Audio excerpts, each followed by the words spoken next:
안녕하세요. 저는 스페인 바르셀로나에 있는 개혁장로교회 목사 전인식입니다. 지금 우리는 개혁신앙은 무엇을 믿는가? 개혁장로교회는 무엇을 믿는가라는 주제로 오늘 그 38번째 또 성자 하나님에 대한 8번째 녹음을 하고 있습니다. 참 하나님이시고 참 인간이신 그리스도는 지상에서 구속 사역을 수행함에 있어서 두 가지 신분으로 활동하셨습니다.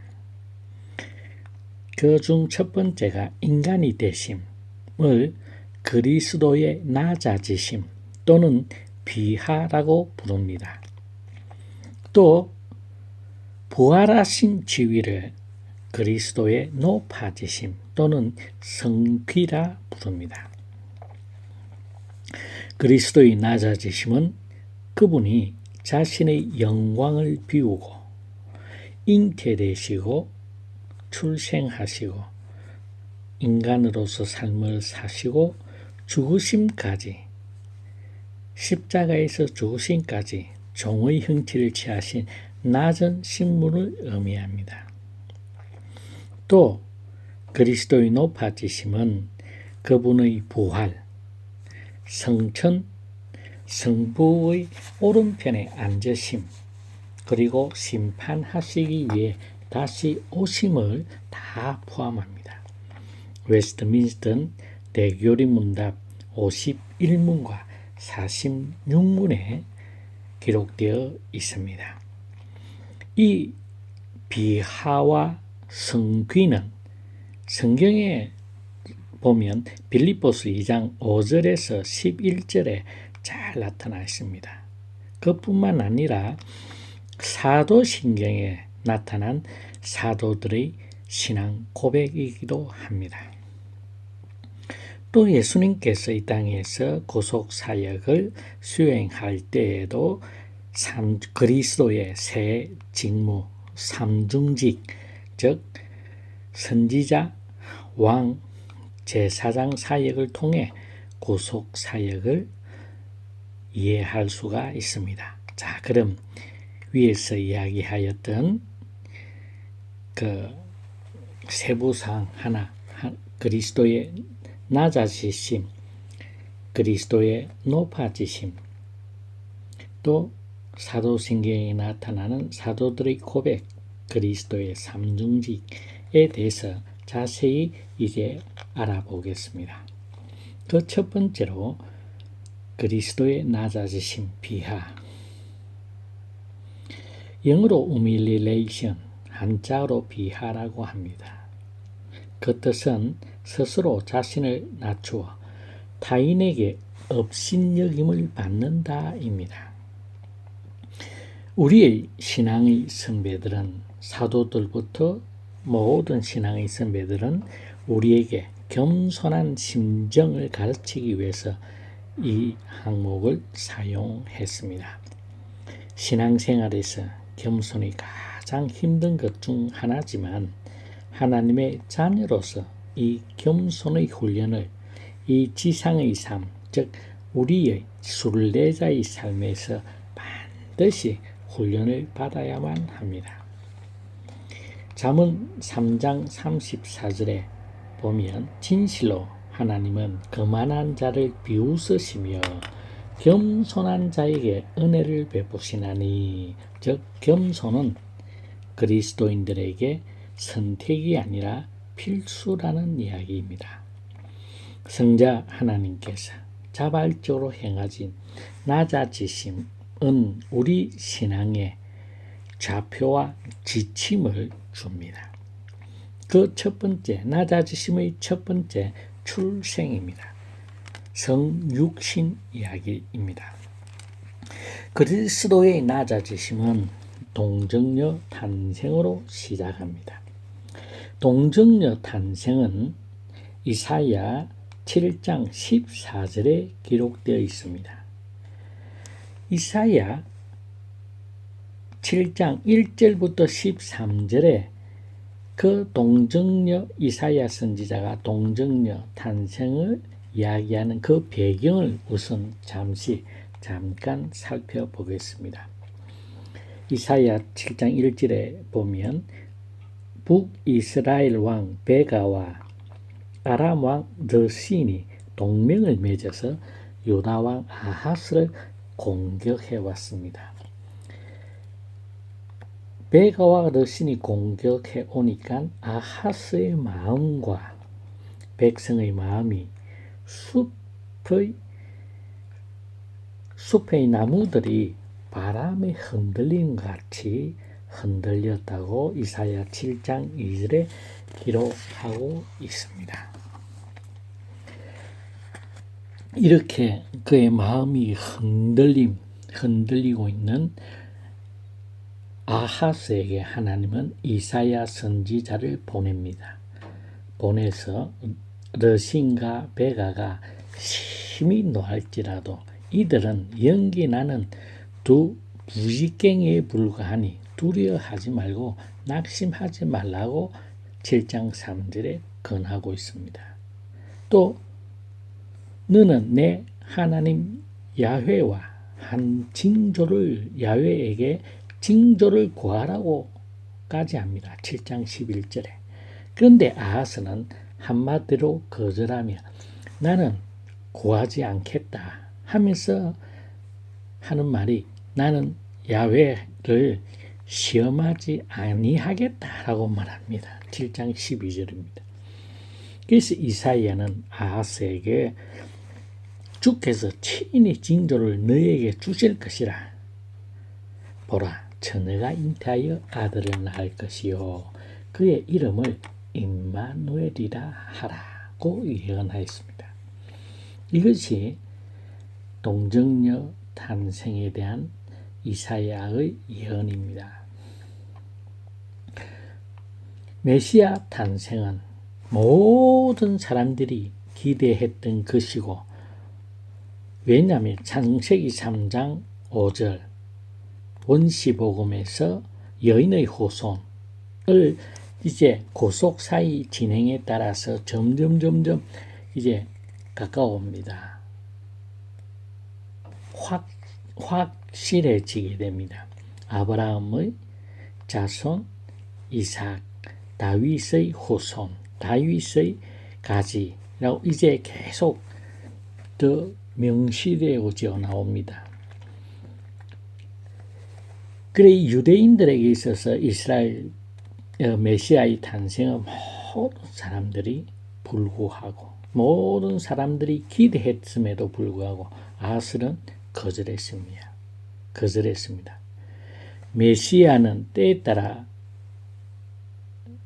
임하고 그분의 나라는 지상에 이르고 그분의 백성은 구원을 받을 것입니다. 아무리 그 왕이 필요 없다 거절을 하지만 지금까지도 유대인들은 자신들의 메시아를 지금도 기다리고 있습니다.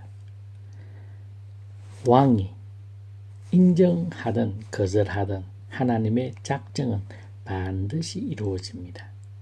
이스라엘을 구원하시는 근거는 왕의 반응이 아닙니다. 백성들의 반응이 아닙니다.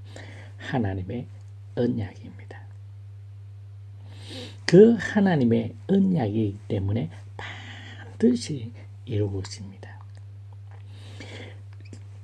세상 만사의 어느 것 하나라도 성경은 나의 머리털 하나 떨어지는 것도 그분의 섭리에 속하지 않은 것이 없다고 이야기했습니다. 그 모든 나의 머리털 하나 떨어지는 것조차도 하나님의 허락에 의해서 이루어진다고 이야기했습니다. 모든 개혁신앙인들은 이것을 굳게 믿습니다. 그분의 이름이 임마누엘로 언급이 되었는데 그 의미는 하나님과 우리의 화해를 위한 분이라는 뜻입니다. 이 임마누엘에 대한 설명은 기독교 강요 2권 12장 1항에 되어 있습니다. 성경은 God with us, 임마누엘, 하나님 우리와 함께 하신다. 그 하나님과 우리가 함께 할 수 있는 그것은 뭐냐? 바로 그리스도께서 중보자가 되셔서 원수되었던 하나님과 우리가 함께 그것이 바로 임마누엘로 언급되었습니다. 자, 그러면 그 배경에 대해서 이제 우리가 알아보았으니까 동정녀 탄생이란 무슨 의미가 있는 걸까요? 하이델베르크 교리문답 35문에는 동정녀 탄생이란 첫째, 하나님의 영원한 아들이신 그분이 지속적으로 참되고 영원한 하나님으로서 자신에게 인간성, 즉 동정녀 마리아의 혈육의 인간성을 성령의 작용으로 취하셨고, 두 번째로 만사에서 자신의 형제들처럼 다윗의 참된 씨앗이 되시는데 죄는 없으시다는 뜻이다 라고 하이델베르크 교리문답서 35문에 기록하고 있습니다. 우리의 영원한 중보자 하나님은 하나님인 동시에 인간이십니다. 그렇지만 인간이라고 해서 단순히 인간의 우리의 저와 여러분들의 출생과 같다고 오해해서는 안 됩니다. 동정녀 탄생은 성령 하나님의 사역으로 이루어진 것입니다. 마치 아브라함의 아내 사라의 생리가 끝났는데도, 그러면 사라는 임신할 수가 없습니다. 그런데 하나님이 내년 이맘때에 사라에게 아들이 있을 것이라. 그래서 아브라함은 사라의 태가 죽은 것 같음을 알고도 믿음이 약하여지지 아니하였다 라고 로마서 4장 19절은 말씀하고 있습니다.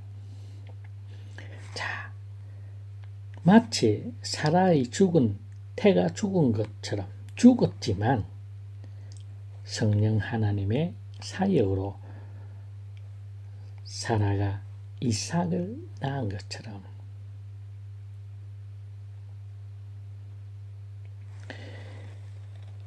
이 동정녀 탄생에서도 성령의 하나님의 사역으로 이루어진 것입니다. 그렇다고 해서 이적적인 탄생이라고 단정하면 안 됩니다. 인간의 이적적 탄생이란 인간이 설명할 방법이 없기 때문에 인간의 한계에 갇혀서 이적적인 탄생이라고 제한하지 말고 문자 그대로 성령으로 잉태됨을 그대로 받아들여야 됩니다. 네? 그래서 예수님의 동정녀 탄생은 성령으로 잉태되었다라고 고백해야만 됩니다. 하나님께로부터 이루어진 것이기 때문에 그분의 인간됨에 대한 인간의 논리적 상상을 포기하라는 겁니다. 해서는 안 된다는 것입니다. 하지만 여성의 몸에서 태어나셨기 때문에 반드시 동정녀라는 단어를 생략해서는 결코 안 됩니다. 창조주 하나님은 인간을 창조하셨듯이 무에서 유로 창조하셨듯이 인간의 여인의 몸에 아이를 잉태시킬 수 있습니다. 단순히 여성의 몸을 빌린 것이 아닙니다. 태아가 양친의 DNA를 가지듯이 예수님도 그대로 잉태되고 성장하고 태어나셨습니다. 하지만 결코 동정녀 마리아가 지닌 죄성을 지니고 태어나지는 않았습니다. 그래서 동정녀라는 단어를 분명히 써야 됩니다. 왜냐하면 그분의 구속 사역은 참된 인간성을 가져야만 하지만 원죄의 죄성을 가져서는 안 되기 때문입니다. 개혁신앙인은 이것을 분명히 고백합니다. 고백해야만 됩니다. 자, 그 다음에 두 번째로 인성을 지니고 있다 보니 원죄를 지니고 있다고 가정할 수 있기에 개혁신앙인은 동정녀 탄생이라고 고백을 합니다. 즉, 그 동정녀 탄생은 성령 하나님의 사역이다 고 이야기합니다. 동정녀 탄생의 의미는 죄 없으신 분으로 창세 전부터 계신 분이란 뜻이라고 기독교 강요 2권 13장 4항에 기록하고 있습니다.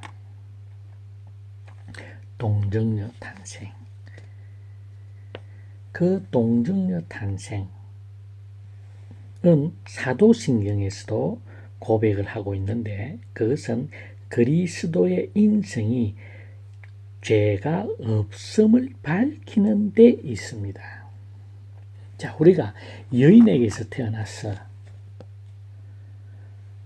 인간의 모든 DNA를 가지고 있듯이 다 태어납니다. 그러면서 동정녀 마리아의 여자의 몸에서 나서 인간의 원죄까지도 가지고 있다라고 하는 의미가 결단코 아니라고 이야기하는 겁니다.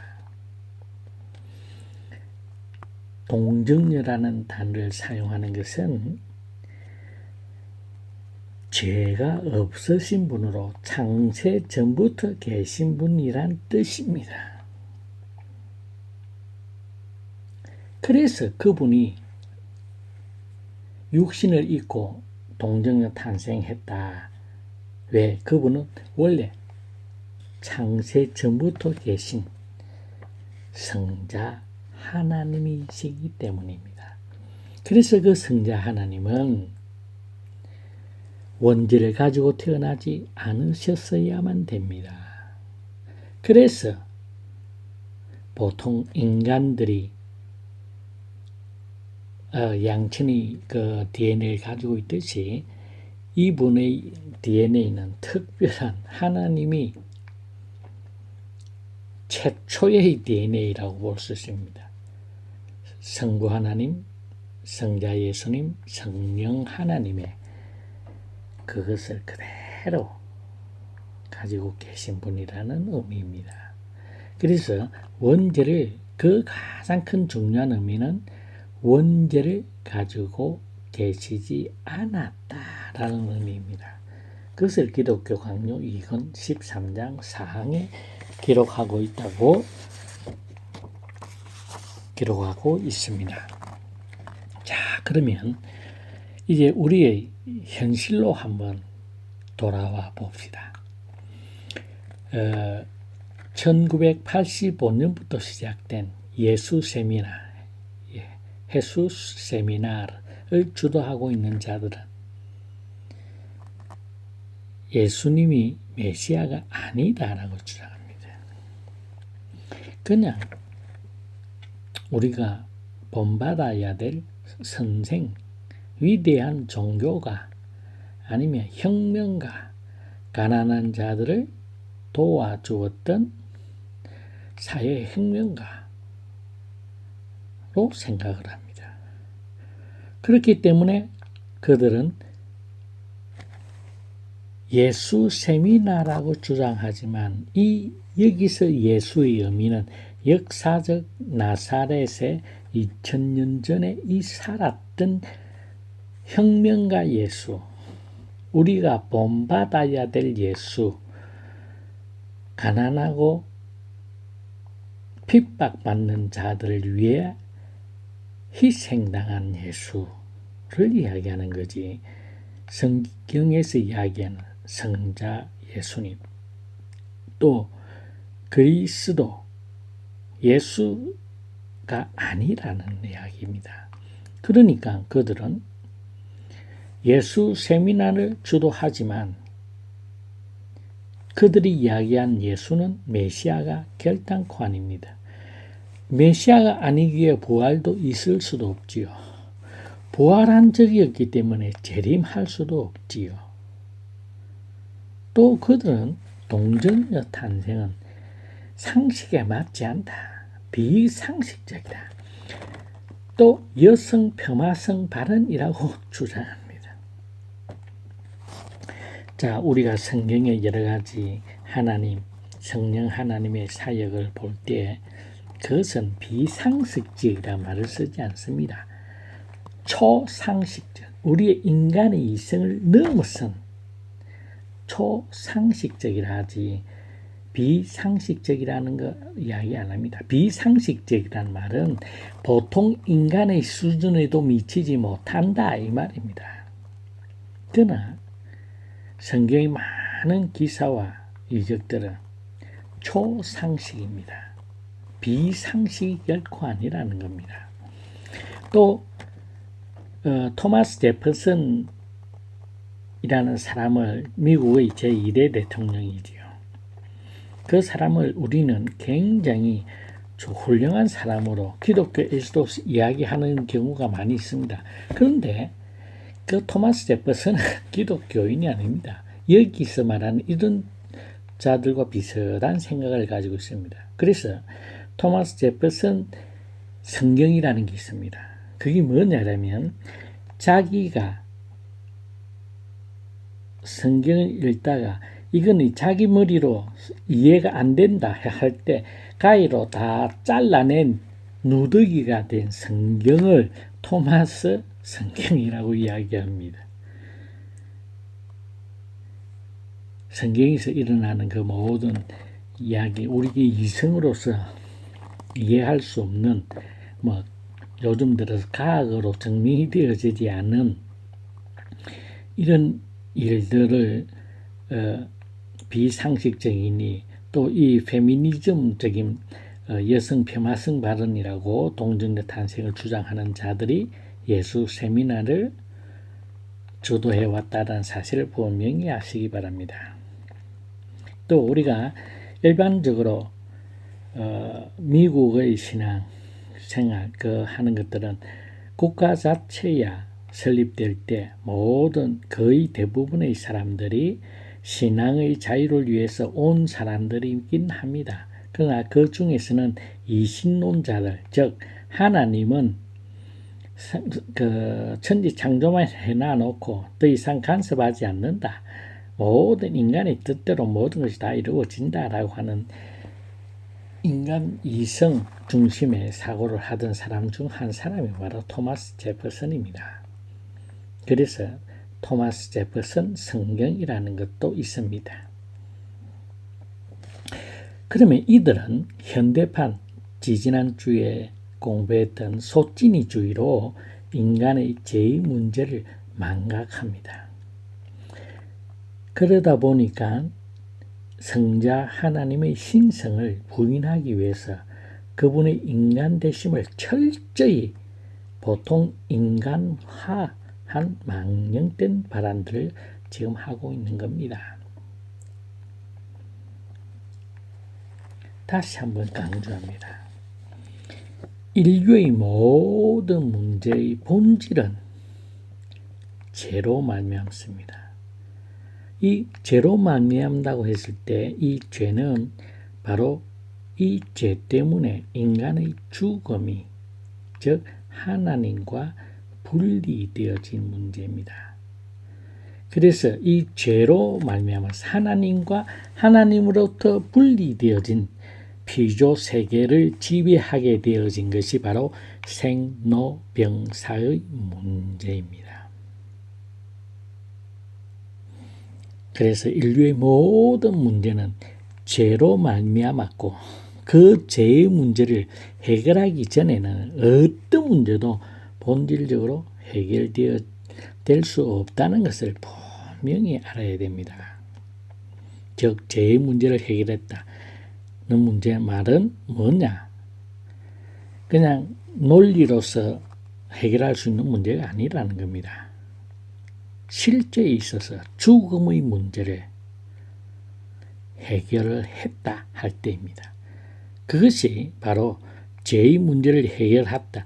그래서 우리에게 주 예수 그리스도가 우리 모든 죄를 위하여서 과거, 현재, 미래의 모든 죄를 십자가에 달리신 주 예수 그리스도 머리 위에 그 죄의 문제에 죄의 징계, 즉 하나님의 진노의 잔을 쏟아 부으셨습니다. 그래서 마지막 한 방울, 그 진노의 잔에 있는 그 죄에 대한 진노를 다 쏟아 부으셨습니다. 마지막 한 방울 남기지 아니하시고, 그래야여서 하나님의 공의가, 하나님의 사랑이 십자가에서 완전히 성취되어지게 됩니다. 그러므로 말미암아서 모든 그리스도인들은, 참된 그리스도인들은 예수님을 나의 구주로 고백하는 그 순간 예수님과 함께 부활하는 놀라운 체험을 하게 되어지고, 성천하시고 하늘 보좌 우편에 앉아 계신 주 예수 그리스도의 품 안에 모든 구원받을 또는 받은 하나님의 백성들의 영혼은 예수 그리스도의 품 안에 있다라는 사실을 성경은 에베소서에 분명히 기록하고 있다는 사실을 아셔야만 됩니다. 자, 그러면 오늘은 여기까지 하겠습니다. 다음 시간에는 순종, 십자가에 못 박히심에 대해서 계속 하나님 그리스도의 낮아지심에 대해 공부를 하고, 또 계속해서 높아지심, 또 그리스도의 삼중지에 대해서 계속 공부해 나가겠습니다. 한 주간 동안 주님과 동행하면서 하루하루 시간 분초가 주님과 동행하는 삶이 되기를, 그래야여서 승리할 수밖에 없는 삶을 사시기를 간절히 원합니다. 감사합니다.